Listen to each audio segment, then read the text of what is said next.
Today, I'm going to be talking about some of my recent podcast uh, guests that I had on the show. And I'll be talking a little bit about what I learned from them. So I want to get started. And just for those people that are on the live stream, I'll be sharing my screen so you'll be able to look at some of this. And but for those people on Clubhouse, feel free to ask any questions along the way. Now, I'm not an expert in Clubhouse, so please excuse me if I get it a little bit messed up. So let's get started. The first person I want to talk about is a guy named Christopher Elliott. And the title of this episode, it was episode 332. And it was Question Conventional Wisdom When Buying a House. Now, Christopher Elliott is actually a pretty impressive guy. He's an author and he writes quite a bit. And also what we can see about him that I was pretty impressed is he has a huge LinkedIn following. So for those people that want to follow him, just type in Christopher Elliott. But basically, to summarize what I learned from him, first of all, let me tell you about him. He is an award-winning consumer advocate, multimedia journalist, and customer service expert. He's known for his practical advice and creative solutions to customer service problems. So Christopher, let me just tell you a little bit about his story of his worst investment ever. Christopher, and by the way, he wrote a book called Scammed: How to Save Your Money and Find Better Service in a World of Schemes, Swindles, and Shady Deals, and How to Be the World's Smartest Traveler. He's a real travel guy. Anyways, Christopher's story of his worst investment ever was basically when he bought a house at a really good price in Florida, and the house nearly doubled, which was pretty awesome from his perspective, that things went well. Now, it turns out that, of course, it was during the housing boom, and during that housing boom, everything was going up. Now, what ends up happening is that he sold that house at the peak of the housing boom, and he made a good return on it. And then what he did is he took that money and he put it into another house, just the time that he was starting to think, I want to be like a digital nomad. He ended up putting a lot of money into this second house, and he bought it at the peak. And instead, what happened was the house started to fall in value. But more importantly, he had to spend a lot of money to get into this house. And I think this is an important lesson. When you buy any house, particularly secondhand, don't forget the amount of money that you have to put into it, for basically all the work that you've got to do on that house. So that was an important lesson, I would say, from this. The other thing is, don't listen to conventional wisdom when buying a house. And the other thing is that a house is not always a good investment. I know in Bangkok, in Thailand, I bought a condo and I sold it a few years later, and I probably worked it out. I made probably 1% return. And think about buying a condo in Thailand, for instance, right? In the past, everybody thought that property prices will go up. But what about now? It's hard to sell that house, and nobody would have predicted. But the point is that housing is not always a great investment. Also, be careful when listening to marketing messages, people talking about the housing market and all the stuff that's going on right now, when in fact, and this is what's happening, of course, in Bitcoin, when it's really marketing messages. And then a last thing that I learned from this one is you do not have to get into debt just because loans are available. And this reminds me of a story of one of my nieces where she just bought a house and she borrowed money. And when you're borrowing money right now in America, it's crazy, that you could borrow 30-year mortgage that's fixed at about 3%. That's like free money. And the fact is it's hard to not, get this free money. So, that's a big lesson, is be careful about debt. All right, I'm going to move on to the next guy. And the next person is a guy named Lou Adler. And Lou, basically, let me just go to his profile here. And I'll bring him up on the screen for those people that are watching. But Lou, basically, the title of this episode, episode 331. And by the way, I welcome any questions or comments. And some people have asked me that they were thinking about starting a podcast themselves. If you've got questions about starting a podcast, feel free to ask. You can, if you're online on LinkedIn and you're following this, feel free to ask in the questions. And if you're in Clubhouse, feel free to leave a question in there, and I'll try to figure out how to answer it, which I can't say that I know exactly how, but try to ask and I'll do my best. So Lou lives in Newport Beach, California, and the title of his episode 331 was Avoid Raising Capital from Friends If You Want to Keep Both. Now, this is an important one, particularly if you're talking about all the world of startup out there. Startup, everybody wants to raise capital, and people go to friends and family. But in this case, Lou basically told the story about his own situation setting up a software company.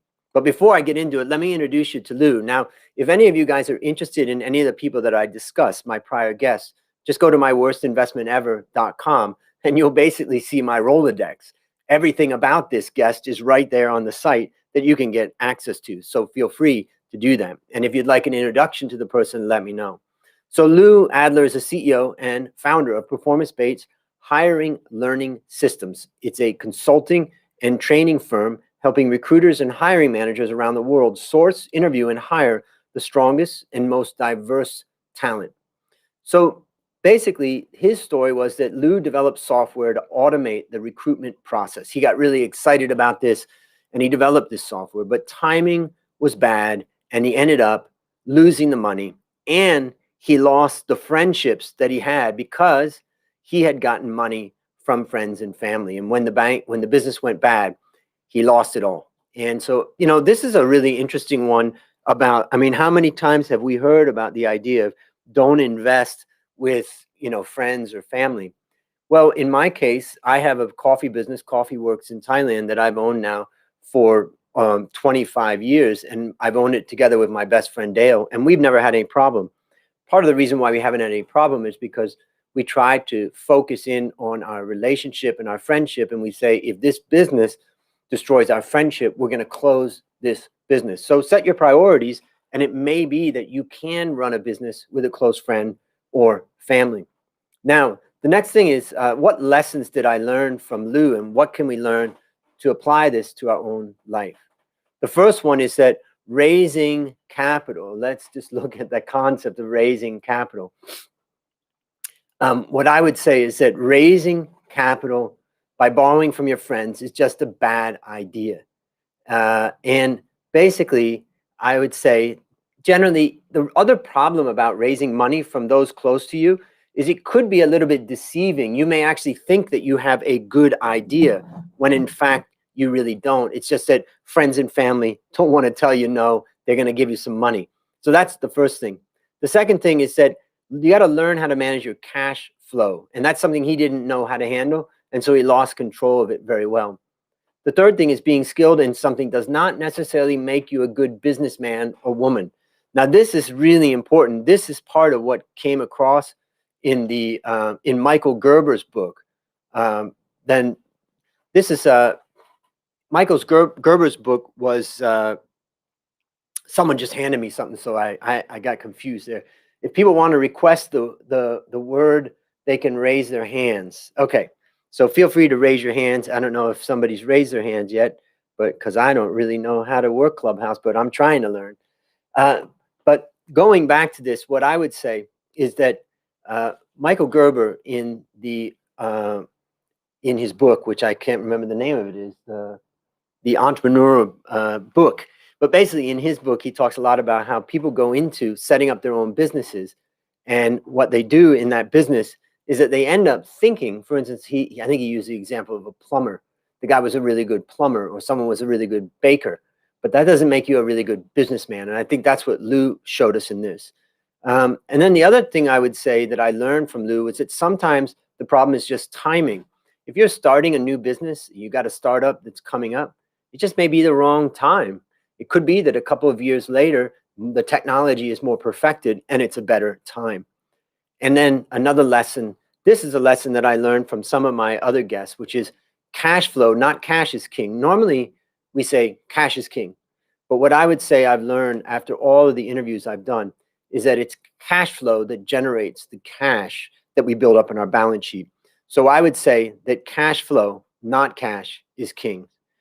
Okay, next episode. So I'm going to ask Chris, who's in here with me. Chris, can you come over here and help me to see if we've got any questions? Just let me know. If anybody wants to raise their hand, let me know, because I got to keep focusing on this. So just take a look at that. I don't know if you got any questions. Raise your hand. Okay, I see a question. Hold on. All right. All right. A question for Alex. Alex, can you hear me? can. All right. Can What you is hear your me? question? Can hear you. I do not have a question for you. I just wanted to show you that this is how it works for you to let someone else speak. Oh, that's very sweet of you. All right. Thanks, Alex, for teaching me. Yeah. And Thank you. yep, thanks. And then I noticed that Pak said to me that the book that I'm talking about is the E-Myth, the E-Myth. So that's it. Let me just move to law audience. Okay, so let's continue on now. I'm going to talk about Eric Sue. Have you guys heard of Eric Sue? Leveling Up? Leveling Up is one of the great ones, and he does a podcast together with Neil Patel. Neil Patel was also one of the guests on the show. Eric Sue is the CEO of content intelligence software called ClickFlow, which helps you grow your traffic while looking like a genius. Who wants to grow their traffic? I think everybody does. So if you want to grow your traffic, check out this episode on My Worst Investment Ever, episode 330. This episode was called Do Not Chase the Money, Chase the Opportunity. Now, Eric had an idea. He was in LA, and he and his friends had an idea that they looked at the demographics of it, and they said, hey, let's start a senior living business. We can set up senior living places and then sell them out, and there's a real need for that. And so that's what they did. They started that up despite the fact that they had no experience in senior living. Now, he was excited by the market opportunity. He was driven by favorable demographics. But when it came time to raise money from outsiders, basically it became clear that none of the founders had their heart in it. And this lesson is a really good lesson, and it relates somewhat to my own worst investment ever experience, in that we were developing a software business, and when it came to the point that I needed to raise outside capital, I realized that we just weren't going to be able to compete in the big, big world. And when that came up, when that happened, then I decided we just can't do this. And so we folded the business. And I think this is a similar type of thing. Eric was very excited at the time, but eventually they ended up bailing on it. So what lessons can we learn? Well, Eric taught us that do not chase the money, chase the opportunity. Don't just go into something because you're thinking, hey, this is a great demographic change or something like that. Follow your passion and the opportunity. Also, what Eric talked about was focus on one thing until you have it working. Now, one of my prior guests, another guy, John Lee Dumas of Entrepreneur on Fire, John Lee Dumas basically always said, focus, follow one course until success. The other thing we can learn from Eric is make sure that your values and those of your partners align. Eventually, he found that they didn't. Another thing is implementing an idea is more challenging than you might imagine. And the question is your idea really worth investing in? Are you as a team are really worth investing in? And that's a big question. And if you can answer those questions, I think we've learned from Eric. If you want to get in touch with Eric, feel free to go to My Worst Investment Ever and type in episode 330. In fact, for those people that are watching on the video, not in the Clubhouse, behind me I have a copy of his new book called Leveling Up, which is just coming out. So pretty exciting. All right, we're going to go into the fourth out of five that I'm going to talk about today, and then I'll take any questions along the way. And if anybody has questions about this or about podcasts or anything like that, feel free to ask. So the next person is episode 329. Her name is Britt Andriata. And Britt Andriata, I'll put her up on the screen for those of you that are watching. You can get a feel for her. She got in touch with me, and then we did this podcast right as she got back from her holiday. And we decided to do it a little bit differently. Instead of going into her individual story, we went through the story that she had experienced with some of her clients. So the first thing is, I'll introduce you to her right now. Dr. Britt Andriata is an internationally recognized thought leader who creates brain science-based solutions for today's challenges. As CEO of her company, which is called Seventh Mind, Inc., Britt draws on her unique leadership, neuroscience, psychology, and learning background to unlock the best in people and organizations. So I'll just go through a couple of things that I learned from talking with her that I thought were great for thinking about how do we reduce our own risk. Think about the objective of this show, My Worst Investment Ever, is to hear the stories of people about their worst investment and the tragedies that come from them, but also to look at that and answer the question, what does that teach me? How can I learn from that? So here's some of the lessons that I learned from Britt. First, we're wired to learn through trial and error. It's common that we're testing things. Also, it's important to celebrate progress and effort. She was talking also about the idea of how do you motivate staff, and she was saying, celebrate progress and effort. Leaders should focus on employees' accomplishments, not their worst investments. Now, also, we talked a little bit about how if a leader is all about the numbers, then they'll have a disengaged workforce. How many people listening or watching this have KPIs at your work? Probably everybody has KPIs at your work. Now, KPIs can be very valuable when we set goals for our company or for our division, but when we set individual goals for each person, sometimes KPIs can tear a company apart. And this brings me to the book that I wrote called Transform Your Business with Dr. Deming's 14 Points. And that book really, I try to show what Dr. Deming taught me when I was a young guy. And that is the idea that when you incentivize everybody in your business individually, oftentimes you create competition amongst yourselves within your business. Has anybody experienced that? Where you're seeing people competing against each other for bonus or to hit their KPIs. I've seen it quite a bit in many businesses. And a couple of other things, she talks about when you do performance reviews, have some kind of individual contributor score and then some kind of team score. Anyways, that's some of the stuff I took away from the discussion with Britt. So now I'm going to go to the fifth and final interview that I'm going to review in today's Clubhouse. And this one, I can tell you, the person I'm about to tell you about, you have one of his products in your hand, I bet, or on your desk. He is the CEO of Logitech, and his name is Bracken Darrell.